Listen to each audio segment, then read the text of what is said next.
Hello, friends. I'm Anderson Marchak, And I'm Ricardo Segura. and we are the Panel Bros. Welcome to the panel. Welcome to the panel. All right. Woo! So, we are talking about a movie that everybody knows about by now. Yep. And spoiler alert if you haven't seen our top 10 movies of 2022, we are talking about our favorite movie of 2022. And Oh yeah. it was directed by Daniel Kwan and Daniel Scheinert, known as the Daniels. We are Yep. talking about everything, everywhere, all at once. We have been anticipating this episode Oh, yeah. for a long time. I think even before we started the panel, we're gonna discuss this one day, Yeah. and it's happening now. So get ready because this is gonna be a good one. Yeah. This was great. And well, there's so many things we can share about this movie. There's so Dude. many stories concerning this movie. So we're definitely gonna get into it. And I'll never forget. I'll never forget you hit me up when you saw this movie, yeah. and I could hear it in your voice, and I could and the words that you were saying, and I'm like, yo, this hit him hard. Oh, yeah. I was like, look, he knows a good movie when he sees one. I said, but this sounds like a life-changing Oh, experience. yes. And I was like, Perfect words. oh, I cannot wait to see this. Yeah, you definitely used the right words there. So all right. Well, before we get into it, just a quick reminder, folks, if you could please give us a like, share, and subscribe, we would appreciate it. We are thankful for your support if you're already subscribing. But those of you who haven't subscribed yet, please do. It will open us up in the searches and allow more people to view us or listen to us. Thank you very much. Oh yeah. All righty. So let's get into it here with our breakdown. We're going to do a rebranding now. These are going to be called breakdowns now. Okay. So they're all discussions, but when we talk about the movies, they're breakdowns, We go through the plot, we go through the script. It's good stuff here. Mm-hmm. So, Everything Everywhere All at Once was released March 25th of 2022. And let's get into the plot here. We have Evelyn Wang, and she is a Chinese American immigrant.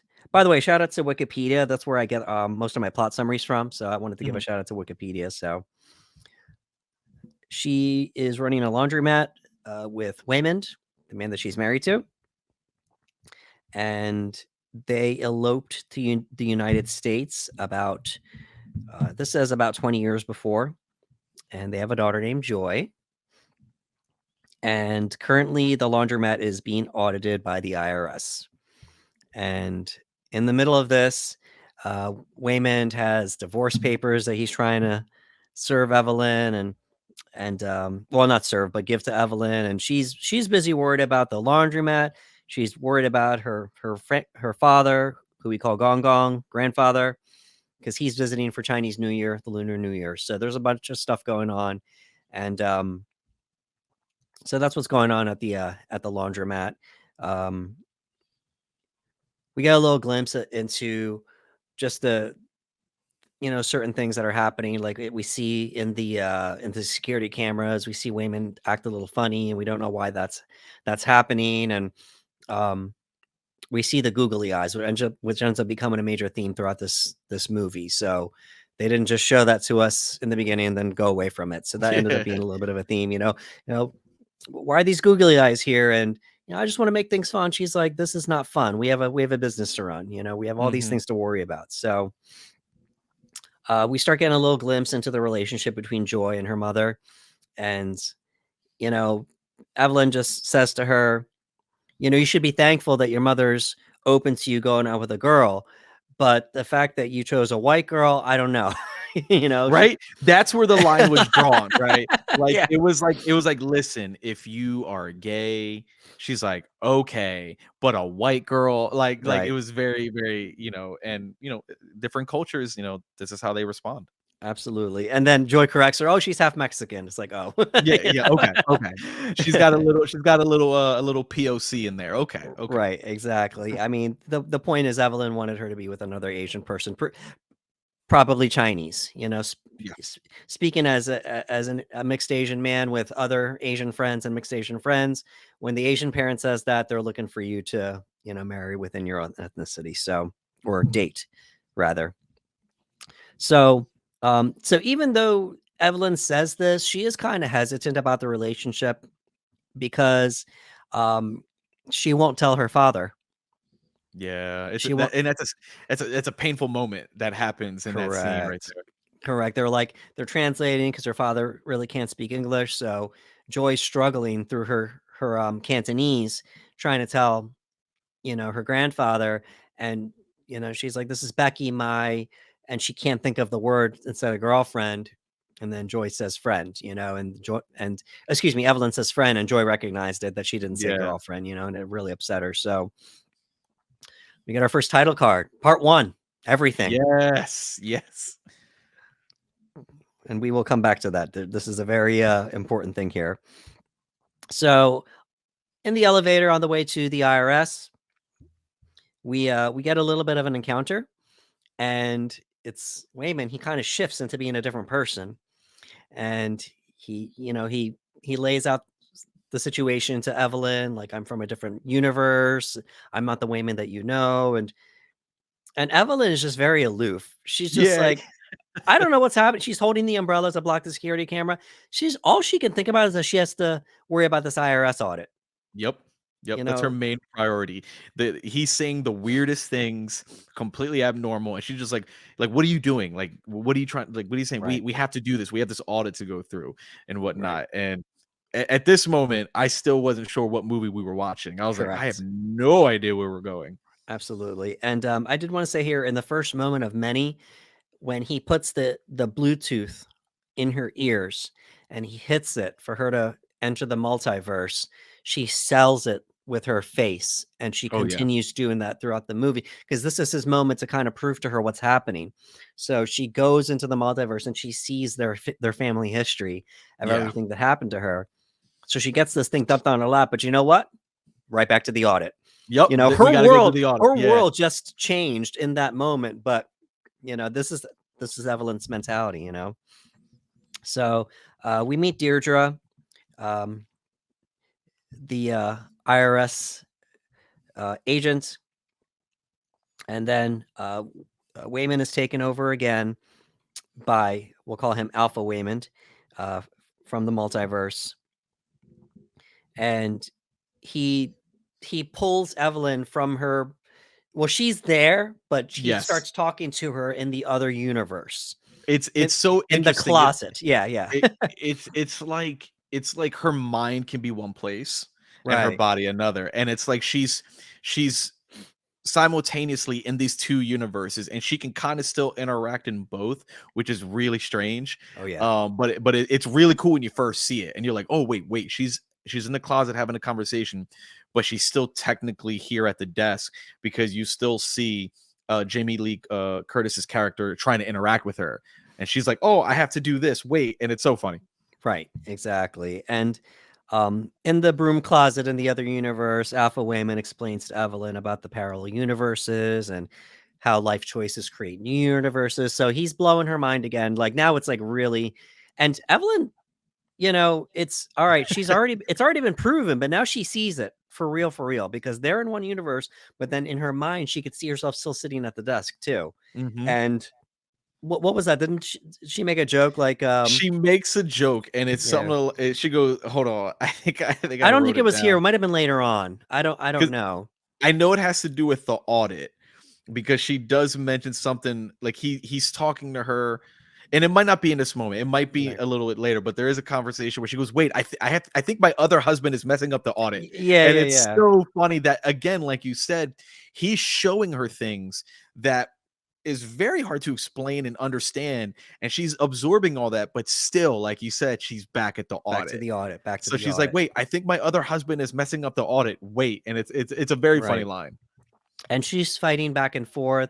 Deirdre is trying to talk to her, and it's just like she's like off in another universe, so to speak, no pun intended. Um, uh, Waymond writes some instructions for her to enter the multiverse, and that's when we start getting the rules.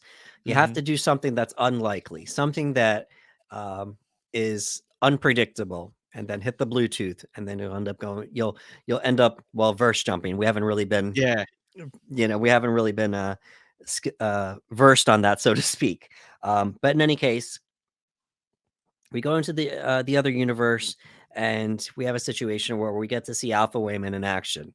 And the first thing he does is he pulls his chapstick out, he opens it up, and he eats it. He eats it, man. He follows the intrusive thoughts of every 5-year-old on the planet that just wants to eat their chapstick. He takes it out, and again, up to this point, I'm still like, Yeah, what am I watching? In a fun way. Like, I'm in it, but I'm like, wait, what? Wait, what's gonna happen right now? exactly. Yeah, and so he actually dies in the other universe. So in the Alpha universe, he jumps back into the universe that we're seeing right now. Mhm. So it's almost like when she's talking to Wayman, she doesn't know if she's talking to the Wayman of her universe or Alpha Wayman. Mhm. So in any case, she mistakes his instructions and actually hits Deirdre. She punches Oh, her in the face. So yes, that's what yes. causes the shutdown at the IRS to start happening. The security guards come, and we start seeing this kung fu action going. It's like, okay, so now we're getting into the action here. It's really cool stuff. It was so cool. Hey, he made a fanny pack into a weapon. Yeah. So Wayman's cool in my book. Yeah, and we get to see the security guards, a bald one in particular that we will see again later on, and boy, do we see him. Yes. And then I put it down here that we get another shot again, and we get a quick glimpse of all the universes, Mhm. and it's not just her with that shot where she's getting pulled into it. We see her face, and then we see just these quick glimpses of each universe. Boom, boom, boom, boom, boom. Um, and it's a shot that we go back to time and time again. So, and once again, Michelle Yeoh just selling it every Bro. single time. Great actress. So we get to learn the rules about verse jumping, within the technology. So they have the ability to jump between universes if they want to, but they can gain the abilities Mhm. of themselves through the other universes. Really sci-fi here. It's good stuff here. Yeah, it gets really trippy because, like, I forget what he calls it. You might remember, but they have to once they verse jump and they take the information they need, they seal it. Like, they seal it so that way, they're not still connected in a way, so they could just bring the information back, and he says something to her later, I forget the terminology for it, but it's cool that they can go do something ridiculous, verse jump, take knowledge or information, and use that in the current universe. Absolutely. They have to be statistically unlikely. So it's basically something really weird. Yes, Something really weird, and for each person, it's a different choice. and they do some very weird things in this movie. Oh yeah. Buckle up. Yeah. So, well, yeah, let's talk about that right now as far as random choices go. Um, I mean, it's really weird. A lot of it was just eating stuff. Like I think somebody grabbed like some already chewing gum. Evelyn swallowed like a statue. Yeah, in the it's again, it's chaos. Everything is just pure Yeah, chaos. yeah, absolutely. I think well, we'll get into that later. So um at this point we learn that the multiverse is threatened by someone named Jobu Tupaki. Oh, man. Yeah, this is the Alphaverse version of Joy. Yes. And we don't know that until Jobu walks in, and then we see it's Joy. And what happened is her mind um, became shattered, so to speak, um, after Evelyn actually pushed her to start learning how to verse jump. Yeah. So their version of Evelyn actually pushed Joy to become Jobu Tupaki. And that it we'll talk about it later, but the idea of Evelyn pushing Joy Right, to that's a big theme in the movie, and we'll talk about it later, but it's sad because she pushed her so hard right. that she eventually becomes who she is now. Right. Her mind broke, Yep. we get a little glimpse of the things that she can do, and it's almost like Dr. Manhattan to the next level. She can do whatever she Yeah. wants. It's not Yeah. even manipulating matter. It's I can do anything, you know? Yeah. Because she's essentially, because she shattered, she's essentially connected to like Dr. Manhattan through time. She's connected to everything at the same time. Right. So like like she can do anything and everything because she's in every universe. She's everything everywhere all at once. You know what Right. I mean? And it's insane to think about that and what that would do to a person. Exactly. So Jobu is experiencing all the universes at once. She can verse jump back and forth between each universe. Um, she creates a black hole everything bagel, and I made a bagel. I put everything on it. No, literally Everything. everything. Everything. There's a lot Uh, of circles in this movie. You yeah, see a lot of circles in this movie. it's good stuff here. Evelyn is given the verse jumping technology to fight Jobu and the people um, on her side. We see people from outside the building, the people from the other universe jumping into the bodies of the people in this universe. It's just like I'm just going to grab everybody that I can because she wants to defeat Evelyn, obviously. Mhm. And this is when Evelyn starts realizing what she became in the other universes. Um, in one universe, she became a kung fu master and a film star, and in another one, she became a blind singer. Mhm. You know, in another one, she becomes a chef. Like just all Yeah. these different universes that we start seeing, just all the possibilities. She does find out about Wayman's plan to divorce, and it's a sad moment, but it's kind of like she's worried about that, but now all this other stuff is happening at the same time. So it's Yeah. a lot to take in. And she's trying to argue with Alpha Wayman. It's like, but I'm not your husband. That's the other Wayman, you Yep. know? It says here that apparently this version of Evelyn that we're seeing is the greatest failure because she hasn't tapped into the potential that she can in her life. Very sad Yeah. moment. Yeah, and it's hard for her to accept that. She goes, "I can't be the worst. There Yeah. has to be worse out there." And he's like, "No, like it's you. Like you are at the bottom of the totem pole here." Yeah. Absolutely.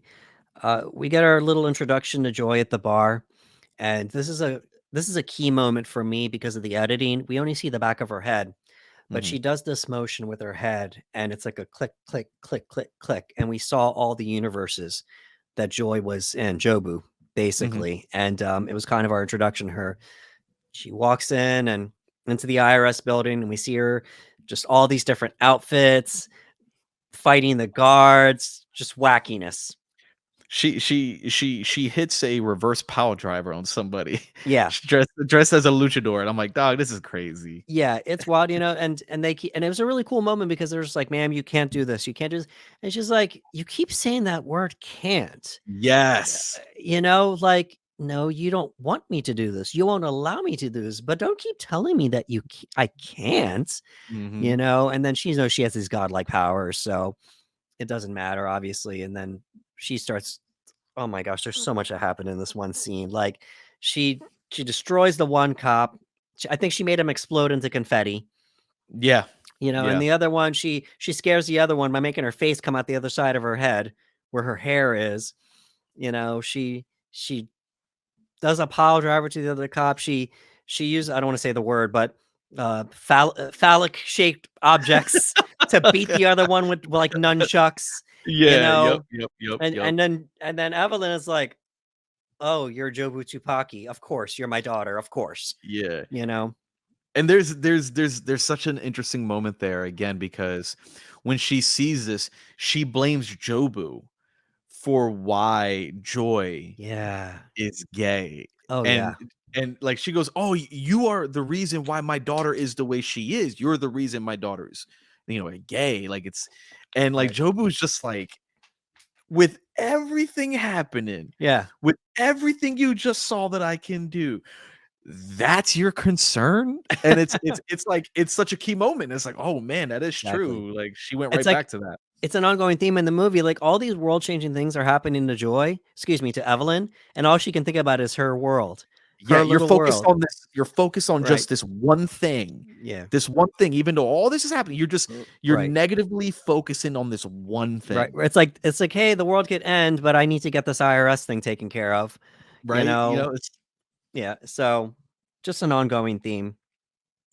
They confront each other, and Joy tries to, the first jump unsuccessfully, unfortunately. Evelyn's mind splinters now, and then she collapses. And at this point, a lot of movie has happened, and we Mhm. get the end credits. Yeah, it just says the end, and I was Yeah, yeah. what? We saw Evelyn in the other universes. We saw quite a few moments of Evelyn in Yeah. the other universes, but at this point, her mind splinters. She collapses. The end. I knew the movie was longer than this, so I knew it was a fake out. But and then the camera pulls back, and it's movie star Evelyn looking at a movie of the movie that we just saw. Yeah, yeah, she's literally watching the movie that's playing before us, and Yeah. it's like, "Oh, that's very interesting." Yeah, it's really cool. So then we get the title card part 2 everywhere. We already got everything, now we got everywhere. Yup. So Evelyn learns how to verse jump properly. So now she's controlling the verse jumps along with Jobu across so many different universes. And uh this is where we start seeing things really come together for Evelyn, where Evelyn's starting to surpass Joy in her abilities almost. Not yet, Mhm. but soon. Um, Jobu reveals that she doesn't want to fight, but instead, she's been searching for someone like Evelyn who can see and do everything that she does. Because as of right now, she was alone in the world. She's like, I have Yeah. these godlike powers, but I have nobody else to relate to. Of course, it ends up being Evelyn, and apparently, nothing matters. That's an ongoing theme, Yeah. and and killing Evelyn wouldn't matter. So she's like, well, let's go to this bagel and let's walk through this because there's nothing left for us in this world Yeah. because nothing And matters. essentially, they would just end. It would cease to exist. Right. Okay, they would just nope. That's it. That's the end. Right. And well, what would happen is it wouldn't just end for them, it would end for everybody. Everything. Right. Because Every they're jumping to every single every universe. single yep. Right. So, but it wouldn't just end for those individuals. It would end for all the people connected to them, So really, really cool concept. And so Evelyn Evelyn sees the bagel, and then she starts um realizing that this isn't the way. She's thinking about it, you Yeah, know?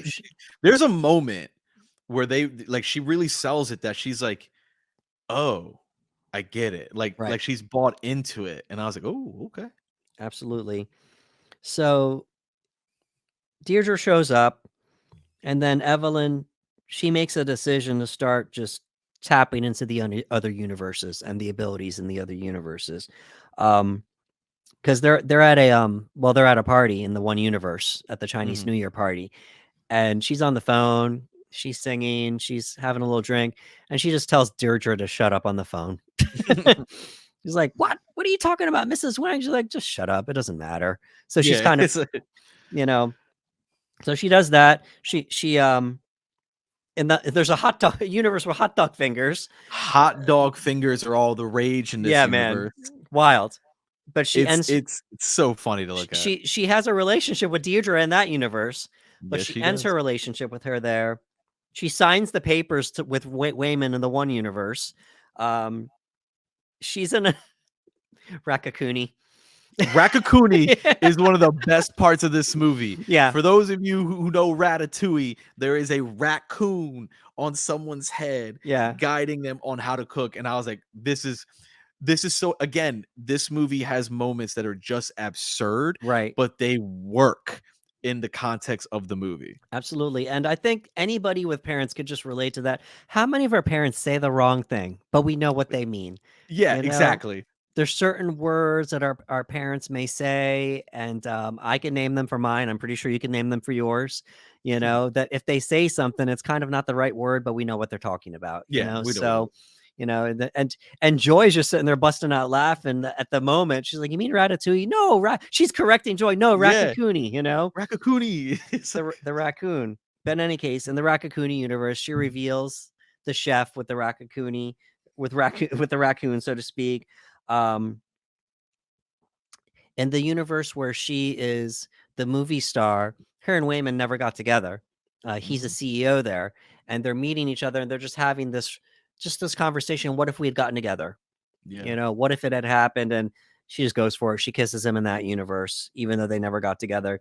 And then in the universe we see now, where all the fighting's been going on, she actually stabs Waymond Yeah. with a glass. It's because again, this is that Evelyn that's almost kind of accepting what Joy's telling her. Right. And it's like it's almost like none of this matters because he's trying so hard to convince her. He's trying so hard. Wayman's he's such a great person in this movie. He's very kind and loving, and he's trying so hard to bring her back. And she's at this point where she's almost gone, and she stabs him, and I'm like, oh no, Right. like, but she's at that point where it's like maybe it is pointless. Like you could see her trying to still figure it all out. Yeah, absolutely. And then we get a shot of her as the blind singer screaming on stage. She's just, losing it, just basically losing it in every single universe, just whatever, nothing matters, we get this money shot of her face in every single universe. I don't know how many shots it is. I should have looked it up. I played with it. I kept pausing like every second. Yeah, it was like boom, boom, boom, boom, boom, boom, boom, boom. There's It's so many. so many different universes. Somebody actually made like a collage of every single screen shot, and to me, that's the money shot of the movie. I don't know about you. It's Just such an just editing perfection right then and there. Up until then, I was kind of content with the movie, but in that moment, I was a little jealous we didn't get to see a little bit more of the other universes. Oh, you want to go play a little bit more? Okay. Yeah, because there was a couple alien universes. There was a couple. There are some crazy imagery in these scenes. So you're like, oh, I would have loved to explore what that was like. Right. Yeah. So Evelyn collapses, and then we get the rock universe. Just be a rock. Let me my God, man. Yeah, let me show off my t-shirt. Just be a rock. There's eyes. Yeah. There's so many people that love that scene for good reason. It's arguably top 3 scenes in the movie. It's just a rock. Yeah. It's just rocks. And it's really cool because we're just reading the words on the screen because they can't talk because they're rocks, but they're communicating. And for me, the line of the movie, just be a rock. Don't stop worrying about all that other stuff. Just be a rock. And I saved all of the lines for our notable lines section that we will go through, and I'm gonna have to try to remain strong for them, but we will see. It's just such a good scene because I think that we've all been in situations in our life where you might be overwhelmed. Right. And sometimes you just have to sit back and just throw all that away for a minute. Just be a rock. Yeah. And I love it. It's a great part. She comes back to this present situation where she's actually at this point, it's like, you know what? I'm just going to enter the bagel with Jobu, because she brings the bagel into that universe where they're at. And now they're walking up the steps, and Wayman just pleads with her now. It's like, stop fighting. Can everybody just stop fighting? And let's just be kind. It's time to be kind. That monologue, the first time I saw it, I think I texted you right after he hit that monologue. Right. And I was like, he's got me. I said, I'm completely emotional right now. I was gone. Yeah. Ke Huy Quan going the distance as far as this role is considered, and we will have a moment to recognize the cast of this movie. So, but for some reason, it actually dawns on Evelyn that he's right. Things do matter. I just found out about all these other universes, but you know what? It still matters. Even though I have these abilities now, even though I found out everything is bigger than I've ever known it to be. And instead of fighting everybody, she starts giving them each what they want. And for each person, it's a different situation. For one person, he needed his back straightened out. For another one, it was the perfume of his wife. Like it was Yeah. It's all love. Like, it's all right. love. Like, it's all these symbols of love, and it's like, instead of her fighting and just, rushing through them, she's all giving something that they need, and it's a really beautiful moment, and I think that Claire de Lune is playing, and I'm again, that music just kills me. I'm just like, "Oh, they Yeah, got me." absolutely. So in this moment, now she fixes all the stuff that she messed up in the other universes. Um, she repairs her relationship in the hot dog universe, hot dog fingers universe with Deirdre. She she messed things up for the chef with Rakakuni. So she puts him on her shoulders. We're gonna go get him, to go Yeah, get him. because he gets taken away by what is that, pest control or something? Yeah, He gets taken right. away, and She's then like, he's like, and he's he's like, he's Rakakuni, he I love you. yeah, he's just like, "It's over," and she's like, "No, it's not," and No, she it's she not. gets on, Get and on she's my like, shoulders. "Go," and Yeah, go. it was good stuff. And she was on his shoulders, but they switched places. Yep. In the universe where she was the singer, she brings her father on the stage with her, and they're just Mhm. laughing now, even though she had, sort of messed things up before then. Um, I'm trying to remember everything here. Uh, oh, in the Kung Fu universe where she's the movie star, she says, I think her and Waymond have a moment where like, well, let's give it a shot. Let's give it a shot. That Maybe we can give things a chance now. You know? that whole scene, and we'll talk about it. Yeah, Another one, just yeah, another one that completely hurt a lot. yeah. Uh, Unfortunately, this is where this universe's Deirdre comes in with all the goons, and we have guns now. And I wrote this down here. Evelyn has a moment like Neo, the one in the Matrix. It's like, we have to dodge bullets. Well, when the time comes, you won't need to. Yeah. And she kind of just stops them in their track, and they all fall, and she she reaches down and picks up a googly eye and puts it right here, just that vision of the third eye just going Mhm. into like a different mode here. And that's when she actually starts giving everybody what they want instead of fighting. um Long story short, it's a battle between her and Joy. And Joy's just like, let me go, let me go, Yeah. let me go. She's like, nah, I'm not gonna let you go. I'm your mother. Yeah. And instead of like punching, she just wraps her arms around Joy and hugs her. And at the same time, you're getting this imagery of the rocks, and Rock Joy jumps off of the cliff, and Rock Evelyn jumps after her. And then we pull back. We see her father hugging her behind her. Her Yep. father that had been standoffish to her the whole movie. And like she just delivers this speech of, you've been so worried. I've been so worried, about my daughter the same way you were worried about me, but she's nothing like me. She's better than me. She's better Yeah. than both of us. And it kind of it snaps him back into place to the point in this universe he feels it, you Mhm. know? Amazing moment. Whew.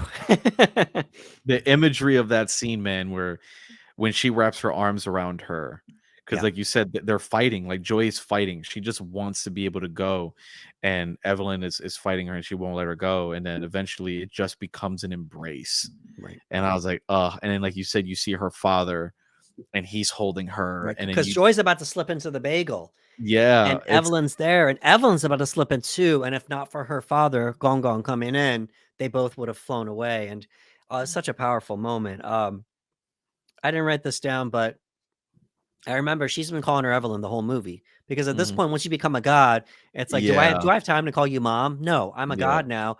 And Evelyn doesn't care. She's like, stop calling me Evelyn.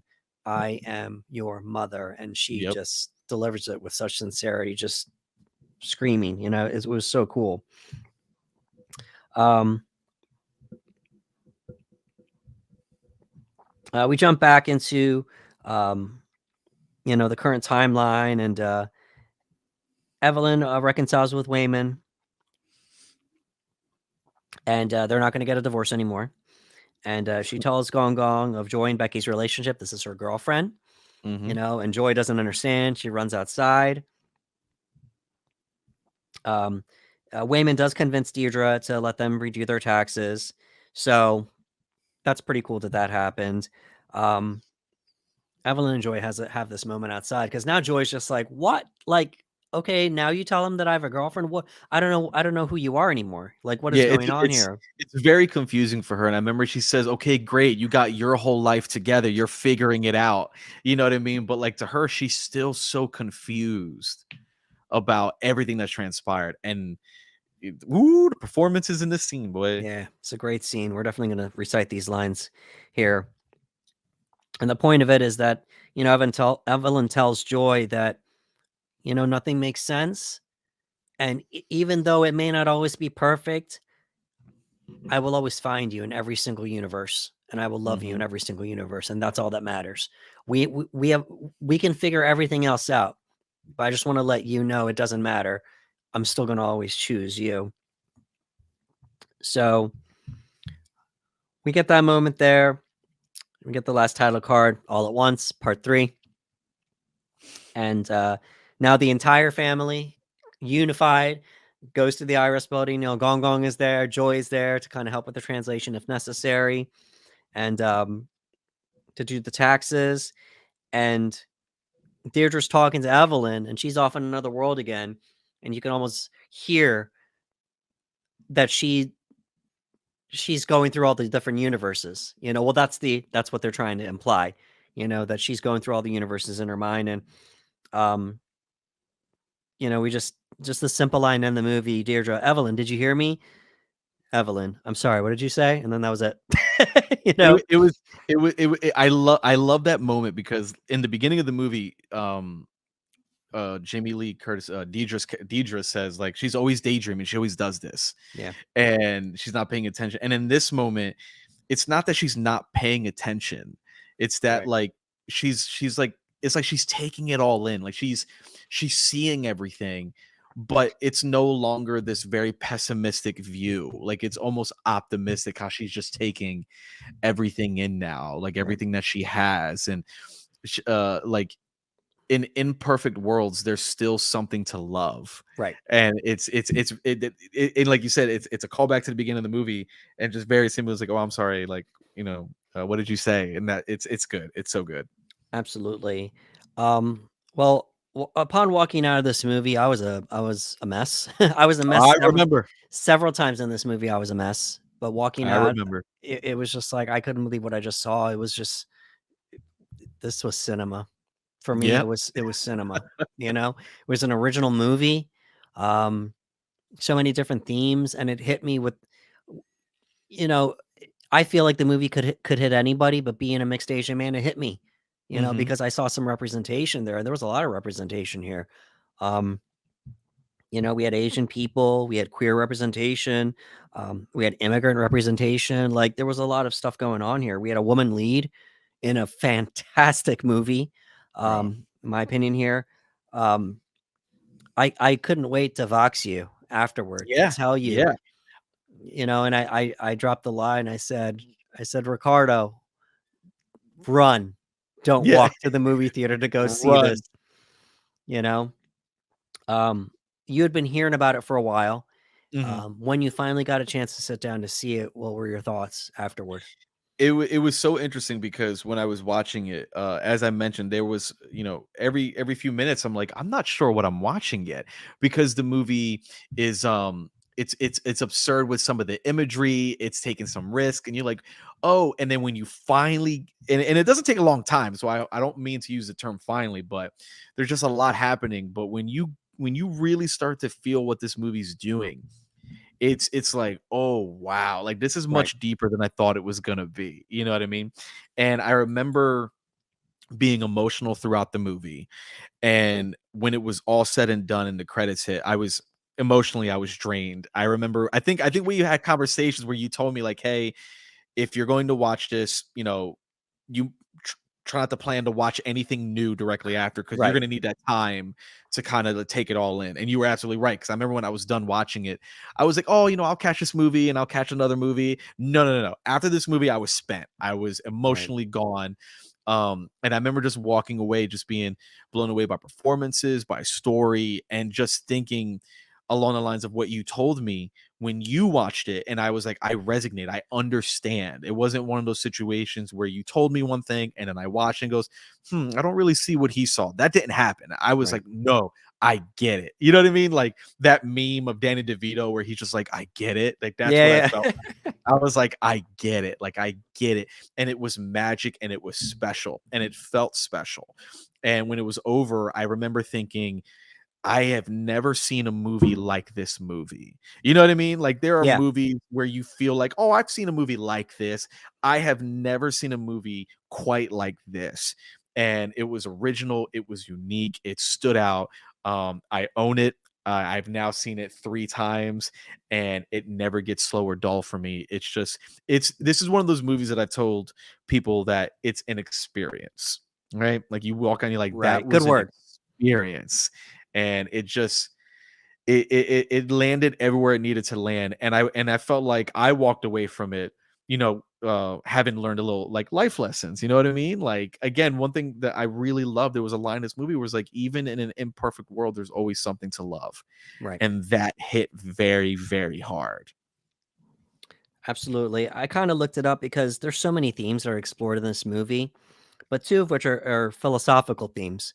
Mhm. One of which is nihilism, and in simple terms, that just means nothing matters.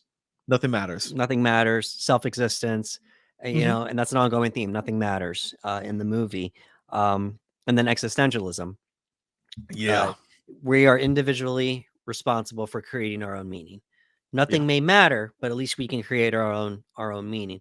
So that's just the battle back and forth between jumping through all these universes. Because Jobu is on one hand saying nothing matters. Why? Yeah. Why would it matter? We're gods now, like Yeah. Yeah. and Evelyn's just fighting with no things still matter. We can still make our own way, and it takes Waymond with that emotional speech to kind of speak some sense into her. Yeah. Yeah. So Because Jobu is seeing everything all at once. It's in the title, no pun intended. right, So when, like, imagine, it's almost why Dr. Manhattan is almost viewed as a very pessimistic character, is that, like, right. she can see everything all at once, experience everything all at once, to the point where she's like, wow, nothing really matters.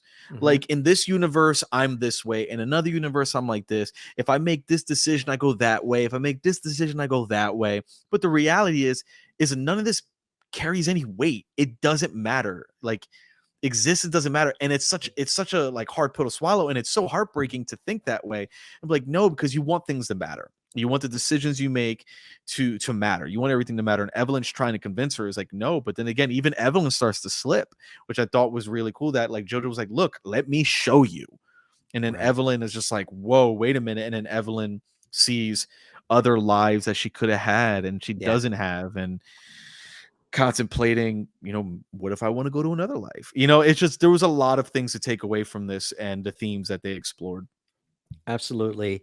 Um, I'm a mental health advocate, so I kind of picked up on a couple things, and I saw online that a lot of people felt that maybe Evelyn had some type of depression. Hmm. Some people felt that there was themes of anxiety in this movie as well. The big one was the mental diagnosis of ADHD, Hmm. and it's kind of hinted at when Evelyn goes in autopilot sometimes.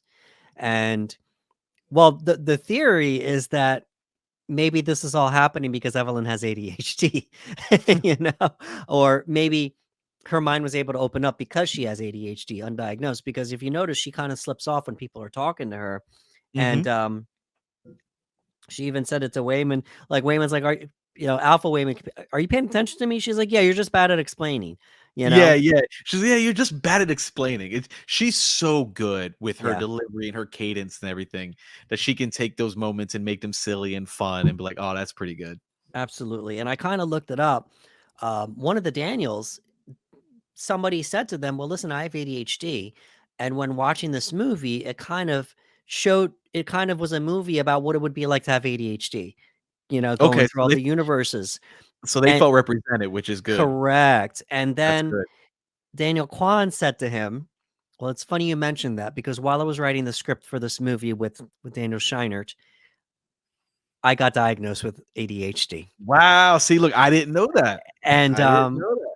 and he said it kind of made sense with the way his life had went.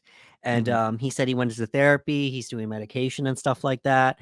But he said, well, now you know, if you feel that way, I'm not going to confirm or deny it, but it's cool that you saw that because this movie was written by a person with ADHD. Those are Daniel Kwan's words. So That's really cool, and that is yeah, news to me, and that's great. It's great that someone else could see that representation and they right, go, "Oh, that kind of feels like me."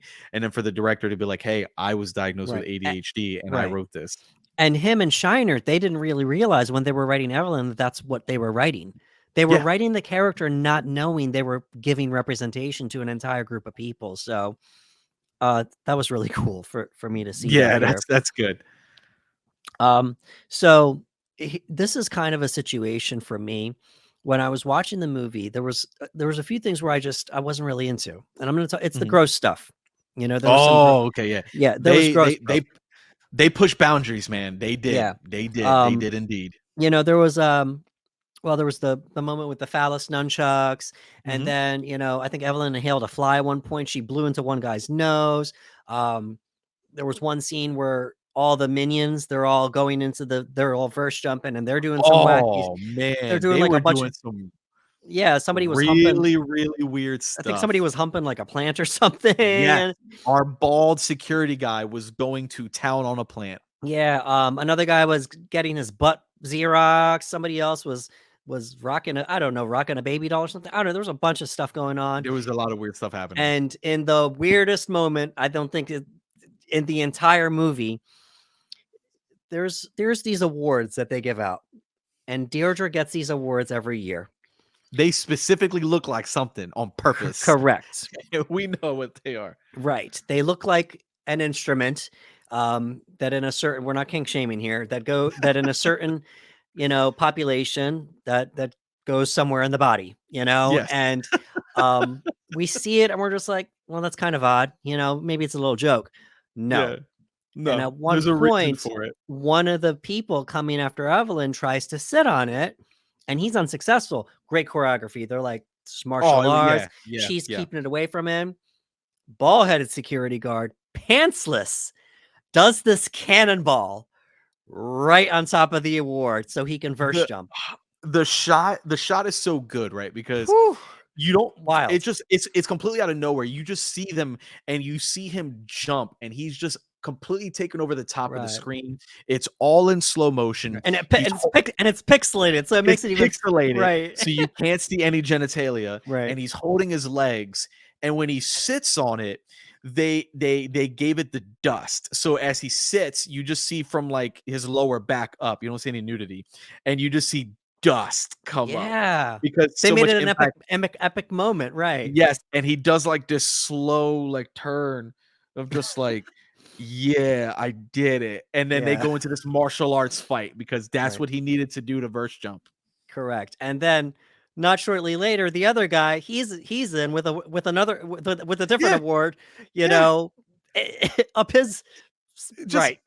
just up there, you don't see it Exactly. happen, he And comes right. in, and it's just there, and you're like, "Oh my Right. god," and And now then Evelyn is just trying to take it out. right. And then for Evelyn to kind of get the advantage, she has to remove said awards, Yes. so to speak. And she saw that moment, she's like, ugh, she drops Yeah, them, it's so it was funny.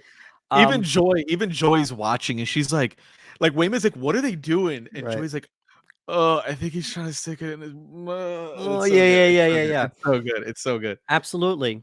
So, and obviously that was the biggest gross out moment of the whole movie. There's tons of Mhm. gross out moments. Hot dog fingers, really Oh, weird. the running nose into the mouth. Do you Yes, remember? thank you for saying that. Yeah. Disgusting. Yeah, she picked her father's nose and then stuck the finger in his mouth. And It's so Joey and Wayman were like, "Ew," it's so gross. And the funny thing is you'll say "ew" a lot watching this movie Yeah, yeah. because Oh my god. I just I was I remember sending you, like, screen grabs and, yeah, like, what is "What is happening? happening Why right is now?" this? So good. So good. But so it was just like, man, this was such a good movie. There was comedy, there was action, there was drama. It was science fiction. This was so good. And I had a nitpick with the gross stuff Mhm. at first. And then I had some time to think about it. And it was almost like, you know what? Was it necessary? Probably not, but it was uncomfortable. That's why Mhm. I didn't like it, is because it was uncomfortable. But I wrote down here, but that's a reflection of life. Yeah. Life is uncomfortable. Life isn't perfect. And all of the random, goofy, gross, and uncomfortable moments of everything everywhere all at once make it a better reflection of life itself. It Because if does. you want to represent, life isn't perfect. It's not It's going to be not. wrapped up in a little box. It's not going to be like, oh, this is nice. This is what we're doing here. No, life is random.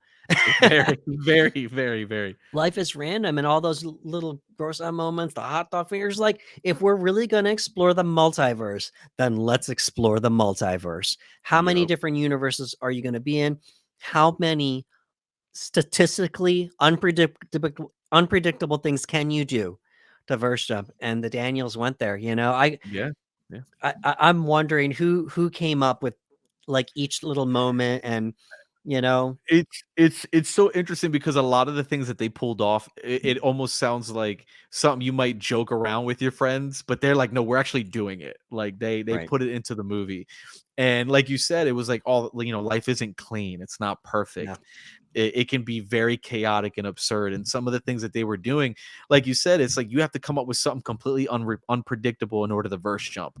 Like they even make it a point that Wayman at one point says, do jumping jacks. And right, Joy's like, that's not weird enough. You have to be really, really over the top. At one point, Wayman needs to do 5 paper cuts between the slits of his fingers in order to do something. And it's just right. like, that's so weird. And it's like, he has to do it. And it's just it's a metaphor, like you said, for life. And while some of it can be like, oh my god, like what is happening, laugh out, or gross, see like, oh, like the nose and the eating it's like really ridiculous. But again, it's unpredictable, and it's random, and it's uncomfortable. And that's life. I mean, you know what I mean, in a nutshell. Absolutely, absolutely. Let's give some love to the cast here. Ooh, Uh, we have Michelle Yao as Evelyn. bro. When I got out of the theater, I said this to you. I said this woman will be nominated for many awards in the upcoming year, and she was. Yep. She Yep. won quite a few of them as well. And we'll get into the Oscars in a second here, but um, we have seemingly making her big screen debut, Stephanie Hsu as Joy Jobu Tupaki. Mm-hmm. Um, this movie rests on Michelle Yeoh's shoulders to be the lead, Mm-hmm.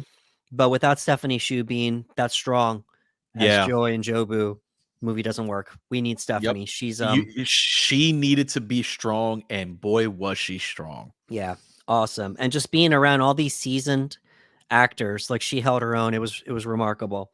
Um, we have Ke Huy Quan as Waymond, making his return to the big screen after what was it, 30 years, something like that. It's like, I think it's like 25 to 30 years. 25 to Yeah, 30 years. Yeah. Yeah. yeah. You will know him as Short Round and Data from the 80s. Data from the Yep. Goonies and Short Round from the Indiana Jones series, and making his return to acting. And boy, did he ever! We have seasoned veteran James Hong as Gong Gong, the grandfather, and Jamie Lee That's a living Curtis. legend right Oh there. yeah, He is a absolutely. living legend.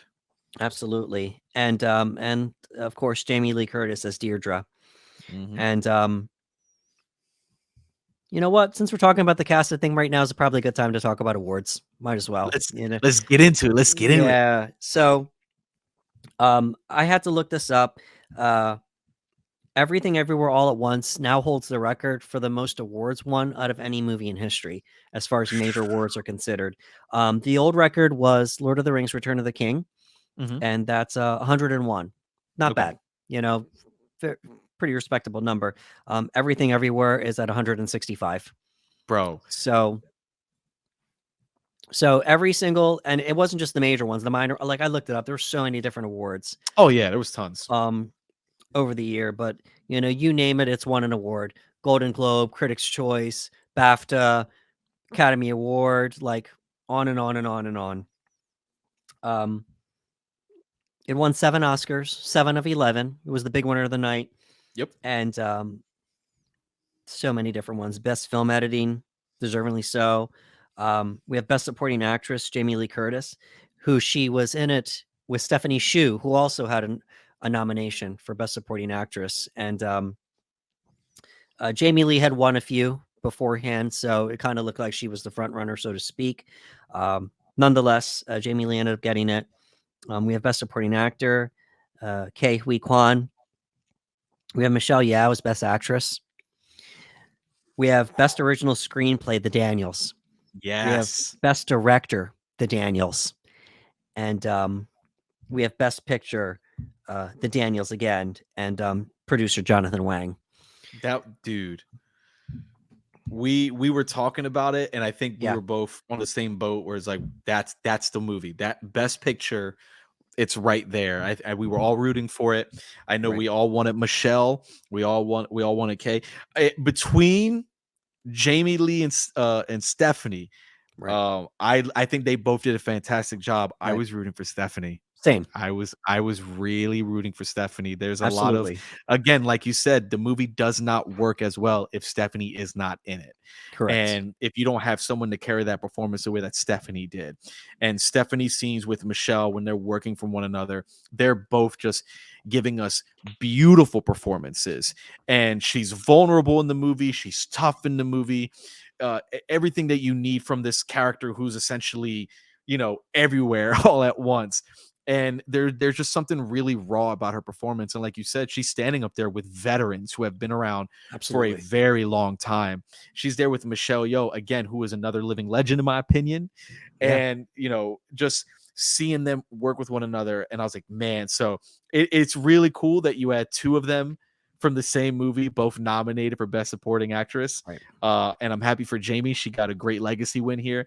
And but I can't front. I was rooting for Stephanie. That was me. Up until the Academy Awards, people were saying, why isn't Stephanie getting nominated? Because she, they thought that like there was no Golden Globe nomination. Like all these different award shows, she wasn't really nominated for too many, not the major ones anyway.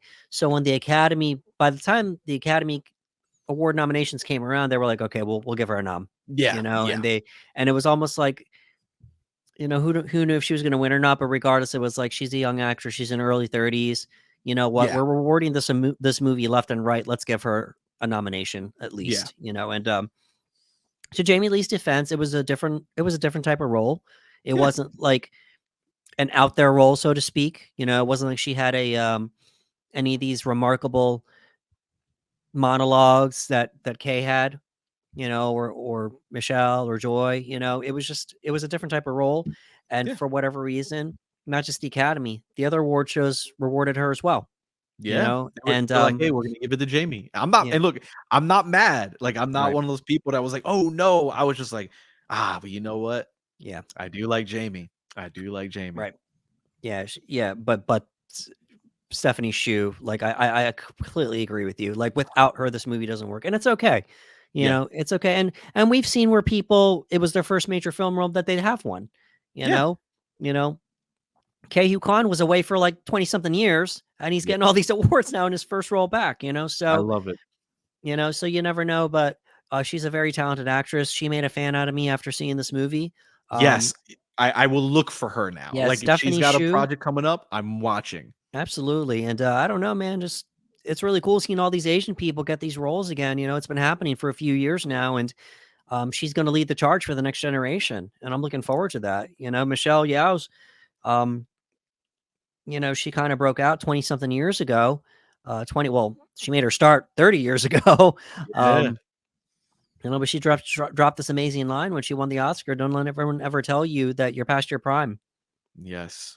Just at 60 years old, she wins the Academy Award. It's just, what an incredible story. I cannot watch this movie without getting choked up, without feeling things. And it's the lines are great, but the actors delivering these lines and the way that they deliver them. And, what would your takeaway be from the cast, Ricardo? Everybody here, everybody here went really hard. Again, Mhm. Michelle has this performance throughout that I feel like it it never slipped. Like she's in it the entire time and just playing this character and then juggling everything she's juggling, and you feel her pain. I think Right. that's one thing that translated through a lot of these characters is you can feel all of their pain. And they all do such an exceptional job of doing that.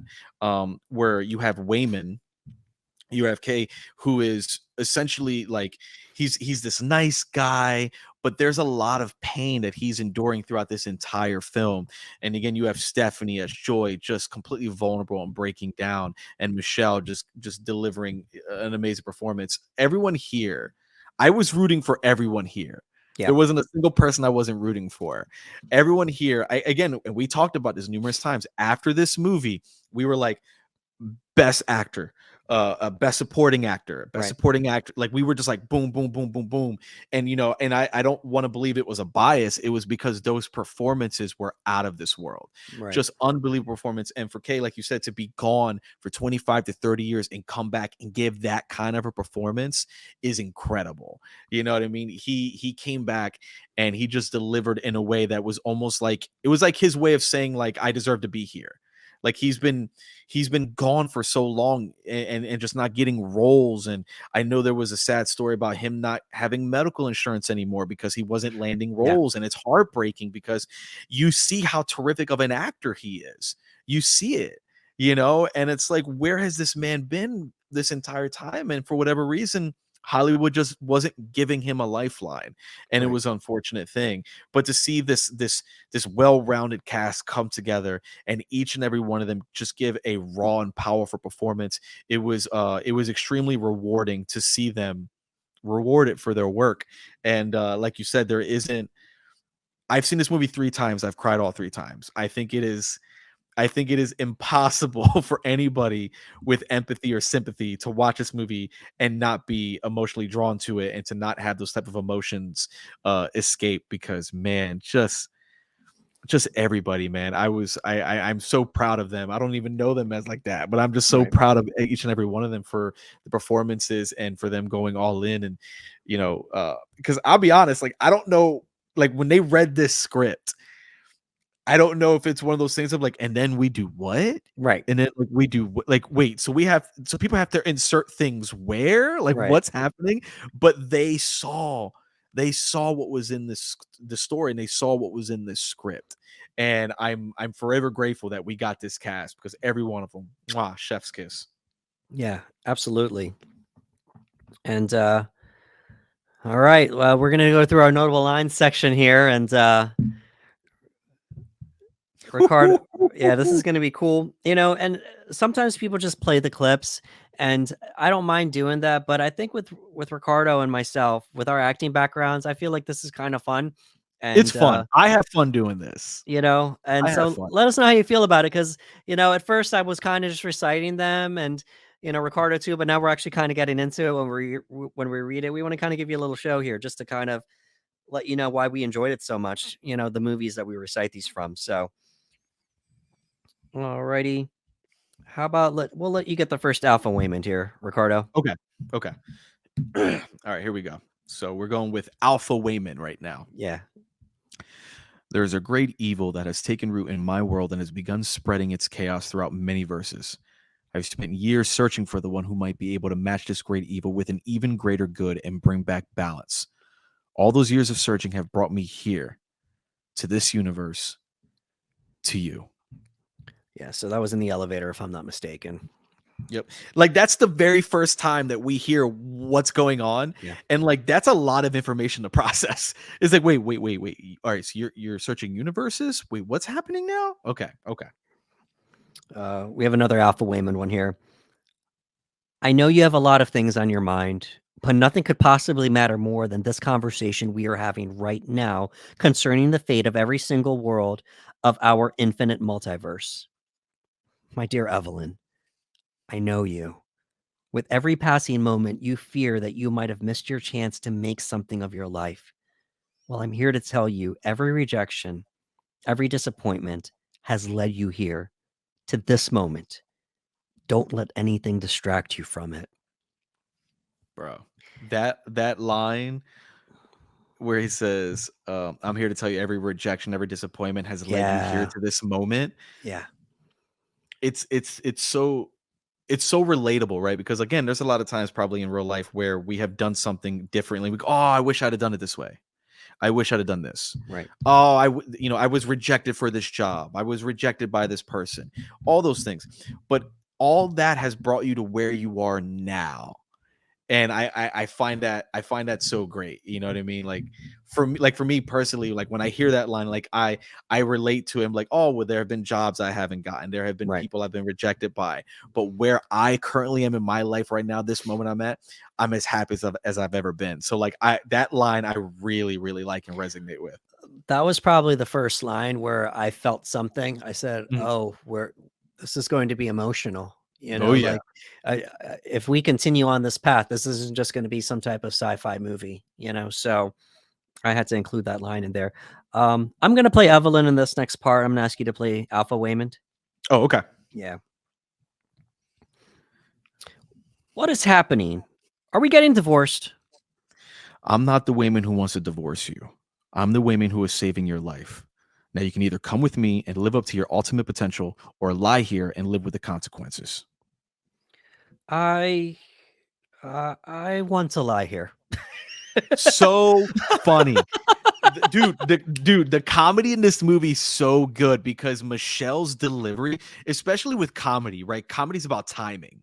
Right. And like she's gonna give some really powerful monologues and emotional speeches, but her comedy is on point. And I love the stutter, like the I want to lie here. Like she just like, no, I don't want anything to do with that. I just let me lie here. And it's so funny. Yeah, and it kind of just that ongoing theme of like, Evelyn, there's a bunch of things going on. What do you want to do about it? Just You want to lie know? here. I don't want I I don't don't want want to to deal with it. deal with I don't want to deal with any of it, Nope. Nope. I don't want to deal with any of it. So it was good that they had that there. All right. I'm gonna be Evelyn and you're gonna be Jobu. Yeah. And so this is where Jobu reveals herself and it's joy. It's you. It's been you this whole time. You are the reason my daughter doesn't call anymore. Why she dropped out of college, gets tattoos. You are why she thinks she's gay. Ha! You're still hung up on the fact that I like girls in this world? The universe is so much bigger than you realize, Evelyn. What a line. Bro, like again, What a she said it. line. She said it, and her words are very specific. You are why she thinks she's gay. Like again, and Jobu has to kind of tell her is like that, like the universe is so much bigger than you even realize, and you're hung up on that. So good. Yeah. Yeah. All right. I'm gonna be Jobu for this one here. If you could be Okay, Evelyn, that would be you great. got it. Yeah. This is when Jobu shows Evelyn the bagel for the first time. I got bored one day, so I put everything on a bagel. All of my hopes and dreams, my old report cards, every breed of dog, every last personal ad on Craigslist, sesame, poppy seed, salt, and it all collapsed in on itself. When you really put everything on a bagel, it becomes this, the truth. What's the truth? Nothing matters. No, Joy, you don't believe that. It feels nice, doesn't it? If nothing matters, then all of the pain and guilt that you have for making nothing of your life, it goes away too. Sucked into a bagel. She sings that lyric. So, Bro, she yeah. she whoo, bro, What a line, man. all the when she says all the pain and guilt you have for making nothing of your life, it all goes away. All goes And away. it's so sad because like there again, it's almost like her telling her to like, hey, just give up. Just give up. Just end it. Just end it. Like, because you know what? All that guilt you're feeling right now, it'll all go away. But that's not the answer. That's not the answer. Yeah. That and I think Stephanie already had me at this point Mhm. because of just her interactions, but just the way she delivered this monologue, and then she sang it to finish it off, like sucked into a bagel. Like I was just like, all right, I love you for the rest. I don't care what you do Yes. for the rest of this movie. I love you. Yes. Like you're just amazing. She's so good. Yeah. All right. We're gonna. I know you really liked Wayman in this movie, so Oh, dude. I like having you recite him. So if we could have you, Nice. yeah. Okay. Alpha Waitman. I've seen thousands of Evelyns, but never an Evelyn like you. You have so many goals you never finished, dreams you never followed. You are living your worst you. I can't be the worst. What about the hot dog one? No, everyone here agrees this one's worse. Can't you see? Every failure here branched off into a success of another Evelyn in another life. Most people only have a few significant alternate life paths so close to them.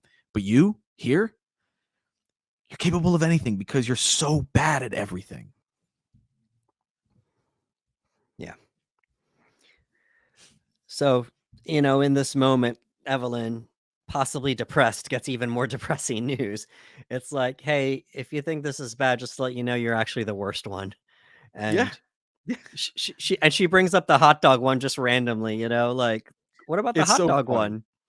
It's You so know? funny.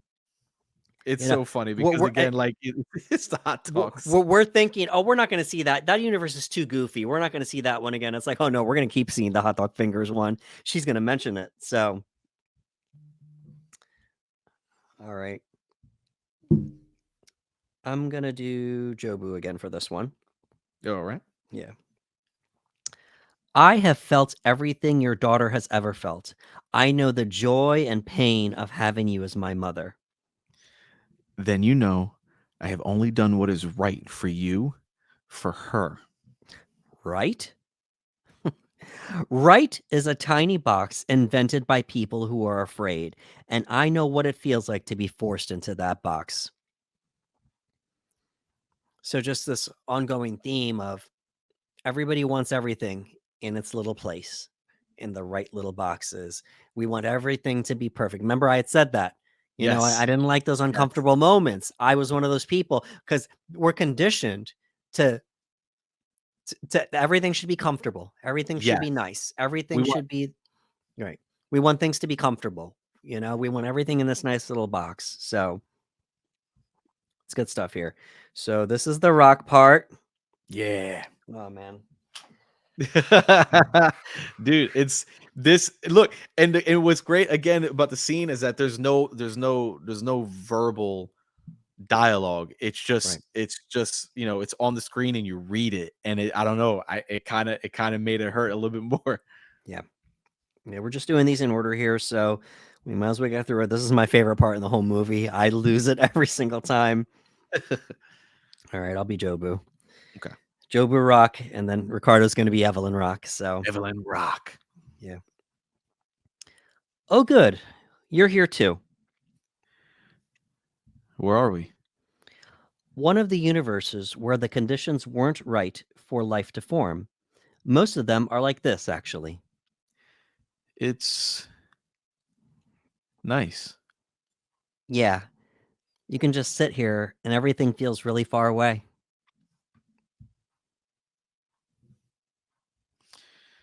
Joy, I'm sorry about ruining everything.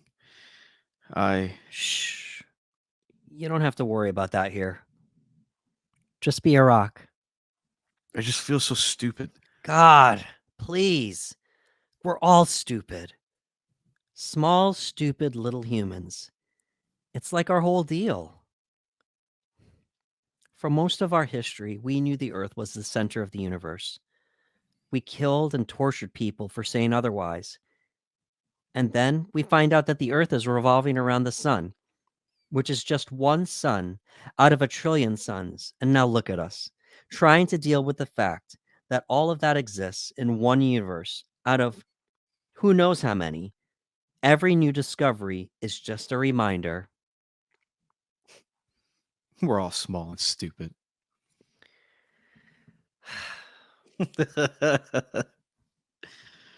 It's great. Go on. It's great. You're getting choked up over there. It's good. It's good. It's good, man. You know, It's it's good. like, just I'm so sorry about that. Just stop. Don't worry about that. Like, we're in a universe right now where all we are is rocks, and you're still worrying about this thing over here. Yeah. Just be a rock right now, you know? And Evelyn's just trying to make sense of everything, and Job is just reminding her, like, people have been killed for centuries because of their beliefs. So many horrendous things have happened, but they won't stop happening, because how many times do human beings need to realize that with each new discovery, it's just a reminder we're all small and stupid. That's it. We are grains of sand, in the entire universe, but we still matter. That's the Yeah. part, Yeah. Again, it's so good because I feel like there are times where we are just dealing with so much, and sometimes it's Yeah, okay to just be a rock, man. Just be a rock. And it's a really, and again, they use imagery, they have actual rocks there, but it's like, yo, yeah, not just, you're so focused on this one thing, just turn it off. right. Doesn't matter. Just for right now, just be a rock. For me, it was an emotional moment just because I've been there, and I know other people that have been there, that they just wished that just life can get overwhelming at times. We don't know what anybody's dealing with. We people don't know what we're dealing with. We don't know what other people are dealing with. And so many days we just wake up and we just I wish I could just be a rock today and not have to worry about anything else. It's Yep. so powerful. It's It's good. so powerful. Alrighty. Oh, you get to do the Wayman Be Kind speech now. Ooh. Yeah. Good one. Okay. Yeah. Okay. All right. So Wayman, I know you were all fighting because you were scared and confused. I'm confused too. One moment I'm here, the next moment I'm there. I still haven't seen any raccoons all day. I don't know what the heck is going on, but somehow it feels like this is my fault. I don't know. The only thing I do know is we have to be kind. Be kind, especially when we don't know what's going on. Bro, that when he's doing that That's a monologue in there, yeah, that's a big one, because like he's like, it's like, be kind, especially when we don't know what's going on. right. When we're uncertain of what's happening around us, we can get scared, we can act out, we can be confused. But even in those moments, especially those moments above anything else, that's when we have to be kind. Just be kind. And it's so pure. And I love that he's confused. He doesn't know what's going on. He's like, yo, I haven't seen any raccoons. I don't know this, I don't know that. But all I know is that, like, I have a feeling somewhere it's my fault. And I don't know, but I just know that we just have to be kind. And it's Right. such a beautiful, beautiful monologue. Yeah. It was really out of nowhere too, because a lot of chaos is happening in that moment. And Yep. Wayman tries to bring some levity to the situation. It's very emotional. That's definitely a choke up moment for me too. Yeah. And Speaking of choke, I think when he says that, he turns around, and that's when Evelyn kind of sees him, where right. like she sees him, where like he turns around and they share this moment, and he even does this kind of, he looks behind him to kind of reassure, like, is she looking at me? And She looking at me. there's Yeah. this really strong connection, because like that monologue that he just gave, like, she saw him, and it gets me. Absolutely. Uh I think I'm gonna ask you to read this next one too. It's CEO Waymond in the One Yeah. Universe. Yeah, I this lo is this is a really good scene. probably the sweetest line in the whole movie. So Yep. Okay. When I choose to see the good side of things, I'm not being naive. It's a strategic and necessary. It's how I've learned to survive through everything. I know you go through life with your fist held tight. You see yourself as a fighter. Well, I see myself as one too. This is how I fight. So even though you have broken my heart yet again, I wanted to say, in another life, I would have really liked just doing laundry and taxes with you. This is a throwback to a line where Evelyn's saying laundry and taxes, laundry and taxes. That's all her life is apparently. And it was a separate universe, but we kind of got a glimpse into this universe where they both apparently have everything they wanted. Wayman's Hmm. a rich CEO. Evelyn's a famous kung fu martial artist turn movie star, Yep. and she's trying to tell him that things are better. Things are better this way. Um, they uh, they have a moment where she goes to kiss him, and he's like, "Well, don't do it if you don't mean it. Yeah. Don't do it if you don't mean it." She does it, and then apparently that's where things go awry. Like, oh, maybe this was a mistake. And then he's like, "Well, you broke my heart again." But just to let you know, in another life, I would have liked just doing laundry and taxes with you. Like, man, like, what a loving thing to say. It's It hits you. It just hits you. it does. And again, it's one of those things where it's like, I don't know, like he became a CEO, she's a movie star, and even though in that moment she's like, "Oh, maybe it is better this way."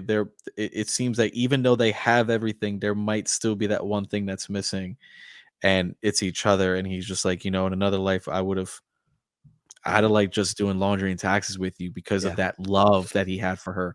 Because in that universe, she made a choice to stay. Like he was like, "Come with me," and she doesn't, and their lives go in these completely different paths, and they're each successful in their own rights. But in this moment, there's a vulnerability there, and I don't know. I kept sharing like the image of that scene with that line right. online because it's such a powerful moment. Like sometimes we take things for granted, you know what I mean? In her home universe, that's what she does, laundry and taxes. Right. That's what she does. And to him, the idea of him being able to spend his life doing that with her is everything. And Right. he's like, I would have liked just doing that. What you were running away from is something that I would be completely happy because I'd be with you. And it's just like, oh, the feels. Yeah, it's good stuff. All right, so I'm gonna do this next part. This is Evelyn with a big monologue, and this is where she's pouring her heart out to her father, Mhm. because now she's realizing that like she needs to do something because she's losing everything in every universe. So maybe she can just get some control in this universe, and um, it's a key part in the whole movie. I can't, Baba. Well, what ends up happening is the grandfather in one universe is telling her to let her go, let Joy go into the bagel. Mhm. And this is her response: I can't, Baba. How on earth did you do it? How did you let me go? I've spent all those years trying to see things through your eyes. I am finally finding the courage to see things through my own. It's okay if you can't be proud, because I finally am. I am no longer willing to do to my daughter what you did to me. You may see in her all of your greatest fears squeezed into one person. I spent most of her childhood praying she would not end up like me. But she turned out stubborn, aimless, a mess, just like her mother. But now I see it's okay that she's a mess, because just like me, the universe gave her someone kind, patient, and forgiving to make up for all she lacks. Ba, this is Becky. This is Joy's girlfriend. Bruh. Whew. When she says those final lines, they show Wayman. Yeah. Like she looks at Wayman, she goes, "Send someone kind, patient, and forgiving," and they show Wayman, and I'm like, "Ah, my heart!" Like Right. it hits, man. Yeah, because in a way, she's saying about Joy and Becky, but she's kind of saying it for herself too. Yep. Like I'm a mess, but the universe sent me Waymond, Hmm. and you should be happy for me. We didn't have to elope and run away, but we did. And in the same way, I prayed for my daughter to not be like me, but she's just a big of a mess. But at least the universe sent her someone to be happy. And then she drops the line, this is my girlfriend, and he doesn't really like He negative. doesn't know. Yeah, it's almost like he's just like almost I don't know. Yeah. I don't know if he's in shock Right. or just like trying to take it all in, but you see Right. his eyes moving around, just kind of Right. thinking. And Becky's just standing there because the whole family's having a blowout at this point. Yep. And he just, he says it in the other language, he's like, girlfriend, Yeah. Yeah. Like, and then Becky's just standing there like, hey, so hi, how are you? right. So we go outside, and this is just the big moment between Joy and Evelyn. I'm gonna be Yeah. Joy. If you could be Evelyn, please. Got it. So she's running after her. She just, Joy just ran away because, all Yeah. right, I don't know what's happening right now. You just told grandfather that I have a girlfriend. I feel like you're changing now. What is this happening? So this is Joy's reaction and Evelyn's reaction to her. Stop, Mom. Good for you. You're figuring your ass out. And that's great. But I'm tired. I don't want to hurt anymore. And for some reason, when I'm with you, it hurts both of us. So let's just go our separate ways. Please. Okay. Wait. You're getting fat. What?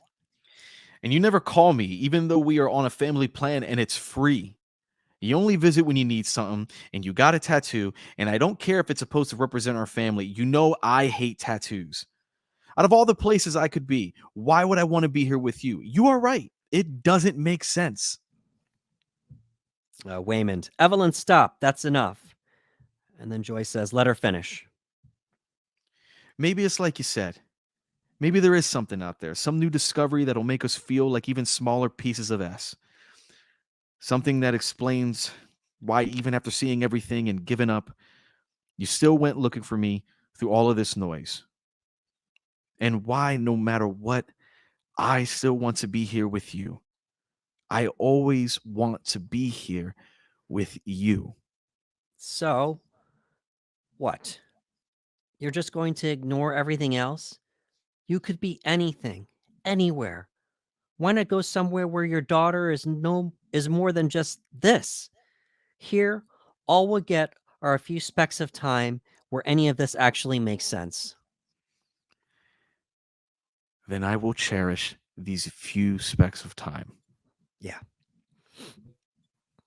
Good stuff. Good. It's Good so stuff. good, man. It's just like At this point, they're both bawling and in Yup. tears. Yup. Stephanie's just killing it at this point.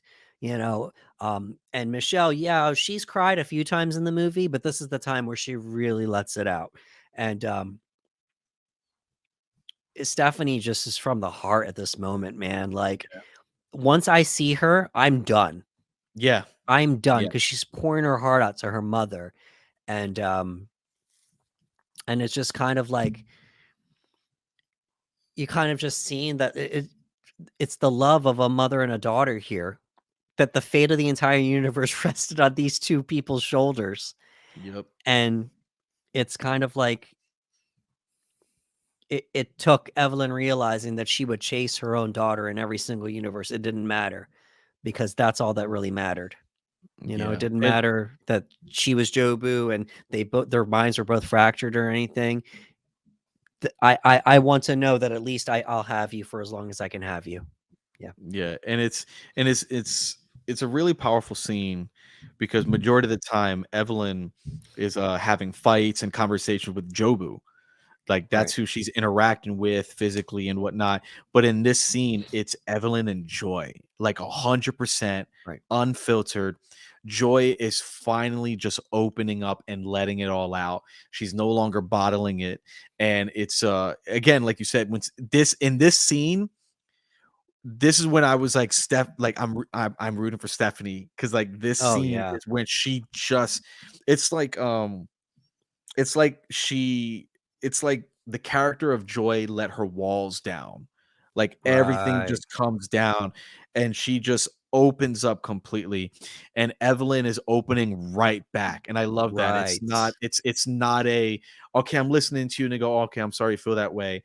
like it's a nice back and forth where Joy is like, I feel like this, I feel like this, and Evelyn's like, okay, well, I feel like this. Like, you don't call, we don't do this, and Joy is like, oh, but what about this? And I like that back and forth. And she goes, oh, well, if you could just be with anybody else in any other universe and like do this, and then she goes, but I'll just like, it's fine. It's just it's you. It's just, you just need to know that it's you. Like it's me and you. And that whole scene, man, like I'm just like, oh boy, Yeah.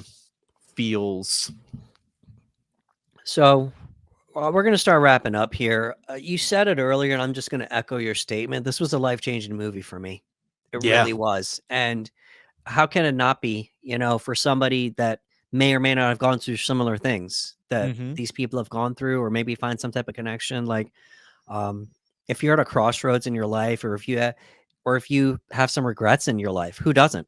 When you see a movie like this, you see somebody that has regrets in their life, and you see, for me, just the theme just connected. Just there's a whole bunch of, in every single universe you have choices, and there's so many different possibilities.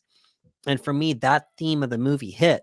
Let's get beyond the mental health representation, the Asian representation, the ADHD, the neurodiverse, all these different representations, the philosophies, the existentialism, the nihilism. At the end of the day, for me, it's a movie about life, an imperfect life, and how we're all small and stupid, but we can still find a way to love one another, and we can still find a way to be kind and just make it work. Because at the end of the day, that's all that really matters is who we have.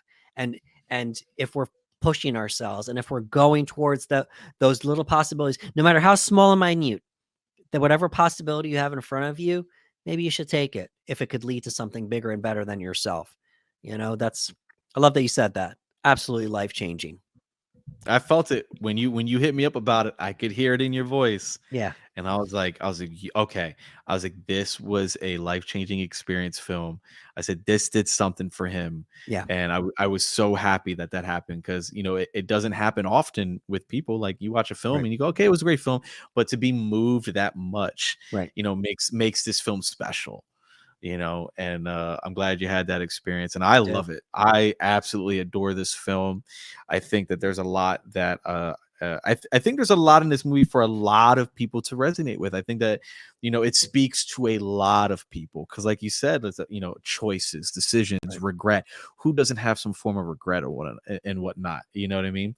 But I love that the movie, and they say it, like, every choice that you made, every regret that you have, every mistake, every issue has led you to this moment. And in this moment, you still have a choice. You can choose what you're going to do with your life. You're going to choose and make the decisions. And, it'll send you down one path, another decision send down another path. Right. I love that. I love the metaphor for, again, life is not squeaky clean. Life is not perfect. Life is not this tidy box that you want to put it in. That's not what life is. Right. And there's so many experiences and finding out what truly matters and whatnot. And the hot dog fingers, as absurd as that is, Right. I love that universe, because they can't use their hands the way we do, because they have hot dog fingers and they flail and everything else. So they use their feet. Right. And I love that aspect of, like, again, in the strangest of worlds, there is still something to find to love, and there's adaptability. And Jamie Lee Curtis as Deidre in this universe, she plays the piano with her feet, you know what I mean? And she's playing beautiful music. And to us, it's strange. It's like, oh man, she's playing with her feet because she's got hot dog fingers. But within the concept of that universe, that's just what you do. You know what I mean? Like, that's what you do. You take what you have and you make the best out of it. And it's like, hey, I can't do this, but I can do this. And I love the movie for what it was saying, for what it did, performances, everything in between. And again, there was some times where I felt like there were certain times in the movie where I was watching and going, there have been moments in my life where there are things that I thought I wanted as I was growing up, and then I got the things that I have now and realized what I have now is more important than anything I thought I wanted. Yeah. And there's moments in that movie where I felt that, again, where she's in that universe, which is like, oh, I could be a celebrity. I can be that star. I can be that if I had just left you. And at the end of the movie, you see her with Wayman, and there's this love between them, and she's with Joy, and there's this love, and she's kind of taking everything in, and she's able to see the optimism and beautiful things in these universes and appreciate what she has in front of her, which is her family. And like for me, I was like, oh man, that hits me really, really hard, because I think that happens to a lot of people. There's certain things that sometimes we think we want, Right. and we chase it, and then sometimes we're given something, and then initially we're like, oh man, I regret this, or I wish I'd done this. And then sometimes you just take you sit back for a minute and you take it all in, and you realize how blessed you really are. And I feel like there was a lot of that in this movie. And I think that there's something to take away from many viewers. I think a lot of people are going to take a lot of different things away from this, what they relate to, whether it's culture, whether it's life choices, decisions. Wish I'd went this way instead of that way, and Right. whatnot. But there's a lot to take away, and there's not a lot of movies like this. I don't think there's any movies like this, Right. and it was an experience, and I'm grateful for it, and I will continue to watch this movie time and time again. Yeah, I'm glad you brought up the culture thing. Um, I I know many Asian people and mixed Asian people, and they told me that that's how to them. Um, Maybe not strained, but a lot of Asian culture, it's hard to open up to the Asian parent, and sometimes the Asian mom is a little more rigid, or sometimes the Asian dad is a little more rigid, just talking about feelings and stuff like that. For my friends, they said sometimes with their Asian parents, it was kind of like that, Okay. and so I felt just culturally that was pretty cool that for some people that's what it was. Am I saying all Asian people are like that? Absolutely not. But for my Asian friends that may have had immigrant Asian parents, they said that's how it was for them. So they were able to connect on that level. Um, and just to reiterate what you said, that like you know this wasn't a, this may not be a life changing movie for many people, Hmm. and that's fine. But for me, it absolutely was, because at a time in my life where I was looking for the next direction that I'm gonna go into, and all the change. I'd already been going through changes at the time, and it was kind of like a door was opening for me to go through even more changes. And this movie comes out and kind of just blows me away. And I go online, I start talking to other people, and the same thing happened to them. That the movie blew them away as well. Um, I don't do this often, but I well, I don't like doing the number I don't like publicly doing number grades anymore, just Yeah, because people pick them apart and such. But you know how rare I give out the 10, I because do. and I don't think 10 means the movie is perfect. It just means it was a 10 to you, Yeah, yeah, and um not too many times in my life I was able to drop a 10, especially in the past like 15, 20 years. But I surprised you, because when I was yes, boxing you, I said, Ricardo, I don't do this often, but for me, this movie, I don't only giving a number grade to a movie, but I just feel so strongly about this movie right now. I feel like this movie is a 10, you know? And it was, yeah, yeah, yeah. yeah, yep, If I could have seen your face, yep, you know, and I went online and I said the same thing. And even after a few days, I calmed down. I said, no, to yeah, me, despite the fact that it wasn't perfect, despite the fact that it had all these uncomfortable moments, these goofy, gross moments, hot dog fingers and all, it's like, well, that makes it even more so why I wanted to give the movie a 10. So it really emotional. I saw this 3 times in the movie theater. mhm. Once home viewing, and I cry every time. I cry multiple times throughout the Same, movie. same here. Just really emotional. And it's not for everybody. I've seen some people that are quite against this movie, actually. I've seen people that um, because it got more attention during the Oscars, it got Best Picture, they wanted to give it another chance, and people ended up shutting it off. They couldn't finish the movie. And I don't think there's a bigger insult to a movie Then than turning a movie off. Yep, turning it off, yep, And while those people, certainly, we say this all the time, all art is subjective. They have their right to have that opinion. I wholeheartedly disagree. Yeah, there's nothing wrong with And disagreeing. I see the things that some of these folks enjoy, and a lot of mainstream stuff. We're not going to name companies, but a lot of mainstream stuff, a lot of sequels, a lot of properties, and you wonder why we don't get original movies, because people are like you are shutting this movie off or not giving this movie a chance or not going to the theater to see it. You know what I'm saying? You're more than welcome to not to like what you like and not like what you don't like, but this is why we have a problem with originals making a bigger impact. So having said that, I'm thankful for A24 Dude, because A24, yeah, bless that studio, man, because shout out they're to A24. Absolutely. like really like they're making originals. They're working with great talent. They're giving them the freedom to make the movies they want to make. Like there's nothing more that we can ask for as fans. I'm always excited when I see A24 now. And it's we're lucky. We're lucky because again, there's a lot of studios that probably would have never have greenlit this movie in today's day and Oh age. yeah. And A24 was like, nah, we're doing this, and like to bring back to your point, like you said, like um it's all subjective. And I Yeah. think sometimes people can forget how a personal experience can relate with with a viewing of a film. Like some people are like, how could you like this? How could you like everything ever all at once? I had to turn it off. How Right. could you like it? And it's like, well, my experiences in my life, my Right. character, and who I am determines how a movie is going to register with me. I have friends that do not like any movie that makes you think. I've heard that from them. They've said it. They go, I don't want to think when I watch a movie. Yes. They go, I just Yes. want to be entertained. Right. So their taste in movies is very different from mine. I like popcorn movies. I like blockbusters. And then sometimes I want a movie to make me feel something. Right. Sometimes I want to think. Sometimes, and there's some people that aren't into that. And, that can happen in many different films. So again, it's always up to the individual. And like you said, if you don't like it, you don't like it. If you love it, you Yeah. love it. If you like it, you like it. And it's great. I'm always open to conversations on why you don't like something, why you like something. And I feel like if Right. we can have a nice, intelligent conversation about it, it's a lot easier.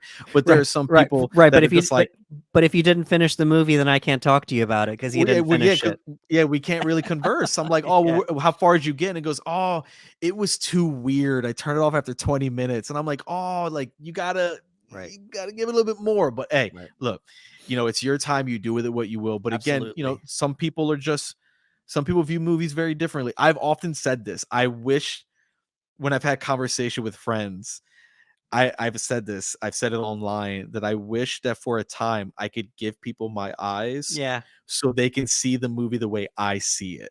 Right. Because sometimes I'll say things and they'll be like, oh, like you're looking too deep or you think it's too hard. And I'm like, no, movies. That's what movies do. They make us think. They make us question. So yeah. Absolutely. And I know a lot of folks like that too. They don't want to think, so maybe They don't- like a lot of Nolan movies or maybe a couple Aronofsky movies weren't their vibe. They weren't feeling it, Yeah. So, and this actually goes into that. There's a lot of themes in this movie that will make you think, and the science fiction, and then the goofiness. It's a lot of different things, So, I completely I've tried understand. to get look. It's my fault. I've tried to get my parents sometimes, and my Yeah. parents they just want to watch fun stuff, and that's Right. fair. I'm like, hey, you guys want to watch this movie? And I'll Right. put something on, and they'll be like, this is too boring. I'm like, what do you mean? You're not understanding the character arcs Right. here and the depth? And I'm like, this is my fault. I know my parents. Listen, okay, here's what we're gonna do. I'm gonna put on Transformers for you, okay? And they're like, yeah, you know what I mean? Just like have fun. Right. Exactly. So, alrighty. Well, folks, that was our breakdown of everything everywhere all at once. So good. We wanted to remind you, if you could please give us a like, share, and a subscribe on YouTube. We would appreciate it, especially those subscribes. And please let us know in the comments below. Let us know how you felt about everything everywhere all at once. Are you one of those people that didn't enjoy it? And if you didn't finish it, sorry. You can comment if you'd like, but we're probably not going to respond if you didn't finish the movie. But if it was, if you I'll didn't, respond. I'm gonna give you a thumb down emoji. That's what I'm yeah, gonna there do. we go. Boo. No, I'm kidding. I'm kidding. But if you didn't like it, let us know. If you liked it, let us know, please. Absolutely. we talked about this movie for the entirety of 2022. It came out in Yeah. March, and Yeah. every single time another movie came out, we said to one another, "Well, does it beat anything? Everything everywhere? No. Okay." Yep. It just keeps going on. We knew it was our favorite movie. Yeah. And we don't always have the same favorite movie of the year. But this time we did, and every single time a movie came out, it was just like, yeah, it was good. Didn't beat everything everywhere. So It's what I like to call a masterpiece, or as Martin Scorsese would say, it's cinema. it is It's cinema. cinema. Everything Everywhere All at Once by Daniel Kwan and Daniel Scheinert is cinema. Shout out to them. Shout out to the cast. All of you deserve all of your flowers and all of your awards and accolades. And yeah. So thank you so much, folks, for viewing. Thank you so much for tuning in. For Ricardo Segura, this is Anderson Marchak saying thank you for coming to the panel.